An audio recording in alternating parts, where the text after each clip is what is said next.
So now we're going to talk a little bit about how to work with your loan officer, some good questions you can ask them to make sure it's going to be someone that you really want to work with. So a good loan officer, especially for a buyer's agent, for any agent, is going to make or break you. If you don't have a good loan officer, then make sure you got to be very strict with them and make sure they're going to, have a lot of communication and be able to do their job and know what they're doing. If they can't do that, the deals aren't going to happen. So just keep that in mind. You're going to have to work hard to make this happen. It took me a while to find a good one, and then he got promoted to the state of Texas to cover a big area. So now I've got another one I'm working with that's good as well. So it takes time to find a good one, so make sure you work for it. It took me a couple months to find the one I'm at now. So what do you need to ask your loan officers? You need to ask them, do you have an origination fee? So a lot of bigger banks, especially builders, will charge this.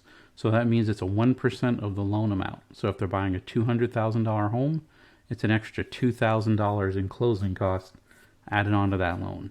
Now they don't need to do that. They can waive this origination fee for pretty much any loan, but a lot of them won't. So if your lender has an origination fee, you can ask that. And now a lot of lenders are saying, we don't have an origination fee. We just have a straight $1,500 fee or whatever. And that's better than an origination fee. So that's, if you have that, at least you're better off than you were. So make sure you find a lender that doesn't have that. Then ask them, do you service the loans? That means, do they keep the loans in-house? So I used Caliber Home Loans before a lot. A lot of my stuff, I think they're great. They did a good job for me. They keep the loans in home. So they're willing to take some more chancy loans because every loan they do, they keep in their own home. And then at that point, they get the money from people paying the monthly payments. So that's a great way to rock that out that way. Because remember, you need to be able to use that type of company. If they service their own loans, they're going to have options for more grants and better rates. Okay, and also it makes it so that your client doesn't have to pay a mortgage for 2 months. I'm not sure why I put 4 in there. Ignore that. It should be 2. I'll fix that. Get you back over here. All right, and then ask them, do they manually underwrite the loans? So that means they have their own underwriters in-house. So when the loan process comes, they get all the documents, your client applies, they get the documents, the loan officer organizes it, and then the loan officer sends it to the underwriter. And then the underwriter looks at it, and they say, okay, it looks good or it doesn't look good. And at that point, they take the choice, do they want to take it or not? Or they'll say, we have these conditions. What conditions mean is they'll say, we need this done, we need this done, we need this done, and then you can, a letter of explanation, things like that to explain it. So it's very good with people with crazy credit or have no credit history, or we call it non-traditional lines of credit. You can still get the loan done. Ask them about their programs and limits. If they don't have any special programs, that's kind of strange. Most loan places have some. So make sure that they only want some loans. What I mean by that is some people will say, we only take clients 640 or higher. I've talked to a lot of lenders that say that. And I was like, well, a lot of people, their credit's at 580 to 600. They're just getting started and they want to buy a home, especially first-time home buyers. No one's ever sat back and help them understand credit. So if that's the case, things like that, you probably don't want to work with that lender unless all your clients are 700 plus credit scores, which most people aren't.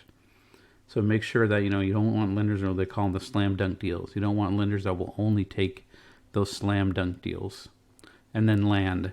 Many lenders will not do land, okay, or only certain amounts. A lot of times when you want to get land, a lot of the bigger lenders don't do it. You have to find like in San Antonio, we have Frost Bank and a couple of credit unions. They'll pick up the land deals.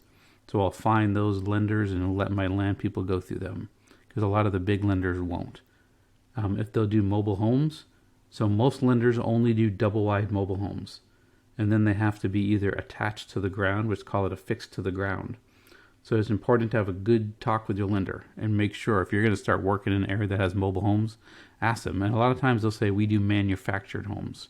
So you have to double check, is it a double wide mobile or a double wide manufactured home? And then if you do it that way, a lot of lenders can work it. But usually with the last lesson we've talking about the loan types, usually you have to use a conventional loan for that, unless it's affixed to the land. You can ask them, do they work with new home builders? So a lot of new home builders have a preferred lender. So if you want to, like for example, I do a lot of work with Bella Vista, some with Lennar, all kinds of builders in San Antonio. There's tons of them here. So if I was going to go show my client, I might, and I know that I asked them, hey, where do you think your credit's at? Where'd you get that from Credit Karma or not? I find out roughly where they are and if they're good or not. If I think that they're going to be good and they're going to qualify, and it sounds like they have a real job, especially San Antonio's a big military town. So if they had a lot of, if they're active duty military and they say, yeah, I got a great job, my credit's good, I might take them to the new home builders first.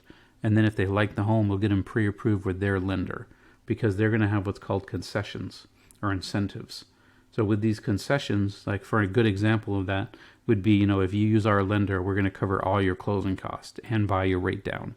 So they can go in there, use their lender, especially if it's a first-time home buyer and might not have a lot of money. They can get a grant to cover their down payment.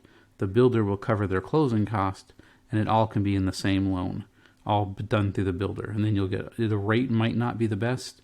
For example, if everyone else is offering a 3.5, the builder might be a 4.5. But that's the way it is. You get all that extra money, but you pay for it. So if your client has the money to pay the closing costs themselves, it's almost always a better rate you can get somewhere else, but you just have to shop for it.